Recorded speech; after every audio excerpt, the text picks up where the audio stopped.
Increasing inflation. It's a fact we're in an environment of rising inflation. But the extent and duration of this inflation is uncertain. Even the Fed isn't sure whether it will be temporary or persistent. The real question is, how will this matter to you?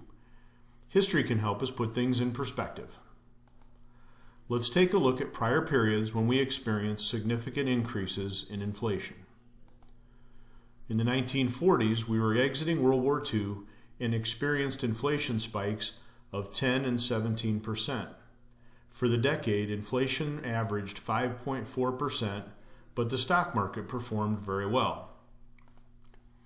In the 1970s, we had the oil embargo with two significant inflation spikes. The average rate for the decade was 5.4%. Despite the increased inflation, the stock market still produced positive annualized returns during the 70s. The worst decade of stock market performance in history happened in 2000s, when inflation was relatively tame at 2.5% per year.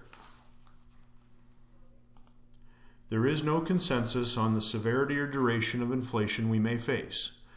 Regardless, inflation is not predictive of future market performance. Therefore, as always, we should ensure that our game plan and our investments are driven by our financial plan.